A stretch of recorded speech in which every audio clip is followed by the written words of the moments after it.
Okay, while I'm cleaning, magre-record tayo and hindi ko alam kung saan ko ilalagay itong audio na to, but I hope ma-record yung voice ko while I'm cleaning because hindi ko kayang hindi nagsasalita habang naglilinis. So, I guess let's start talking na, no? Alam mo yung pakiramdam na pagod ka na sa nangyayari sa buhay mo. To the point na paulit-ulit na lang yung ginagawa mo, pagising mo ng umaga, ayun lang din yung gagawin mo the next day. Tapos matutulog ka na lang then sa gabi, obviously.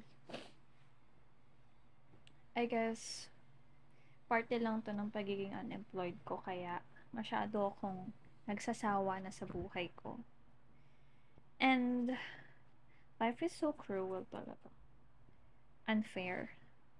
Siguro ganito lang yung nararamdaman ko dahil nga wala pa rin akong trabaho hanggang ngayon. Kaya feel ko, the world is against me. Parang pasan ko yung mundo kahit na alam ko namang mababaw lang yung nararamdaman ko. It's so difficult to be unemployed. Especially if alam mong umiikot ang buhay sa pera. That's why I don't believe na money can buy you happiness. It can buy you happiness. Ang saya kapag kaya mong bilhin yung mga bagay na gusto mo. Hindi lang materialistic instinct or like more on pagiging, alam mo yun, stable. To the point na pwede mong bilhin yung paborito mong pagkain or kapag nahugutom ka nga, yun pwede kang bumili. Hindi yung hahayaan mo lang kumulo yung tiyan mo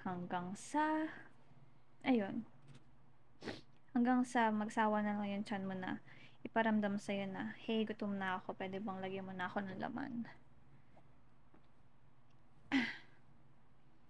Nagtitiklop ako ngayon habang nagsasalita. Talking to myself helps me a lot. That's why I don't understand why people find it weird or why people find it something na odd. Why is it odd? Nakakagaan siya ng pakiramdam ko. Siguro mukha akong tanga sa ibang tao, but who cares? It's my life. I can do whatever I want. Plus, I know what is wrong and what is right. So, I guess, nasa tamang pag-iisip pa naman ako, hindi ba?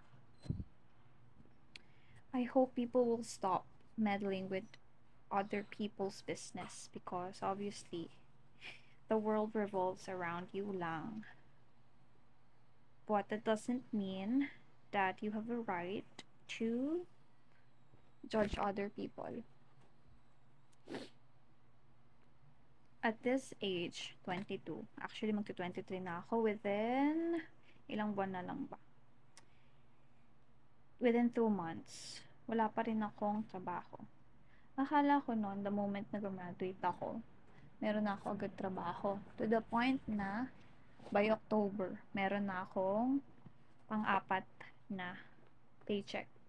But until now, nandito ako sa bahay nagmumukmuk. I guess it's partly because of me rin naman, obviously. Sino pa bang masisisi ko kundi sarili ko? Hindi ba? And it's not right to blame other people for your misery. Because, sabi nga nila, isang desisyon mo lang sa buhay, pwedeng magbago yung takbo ng storya mo. So, I guess, hindi ko pa pinipili yung option na magpapabago sa buhay ko ngayon. And I'm just enjoying it. Like, I'm not really like 100% pressure magkatrabaho na. Kasi ginagawa ko naman yung best ko eh. And doing my best means hindi ko pa time. Alam mo yung positive thinking lang. Because once na isipin kong negative yung nangyayari sa buhay ko ngayon, ewan ko na lang, baka mas lalo kong magmukmuk. Kumbaga, redirection lang to kung saan ba talaga ako patungo. Ay, I, I think baka 2024 pa ako magka-work. And, matanggap ko naman yan. I don't want to compare myself to other people kasi, sabi nila, comparing yourself from other people is nakalimutan ko yung tamang ano, pero parang ayun yung magpapalungkot talaga sa buhay mo. So, I decided na hindi ko talaga i-compare yung sarili ko sa iba. Tinatanggap ko na lang talaga na hindi ko pa time. May sarili-sariling pace naman ng bawat isa, hindi ba? Ayun lang. That's it. Patapos na ako sa pagtitiklop at pagsasalita.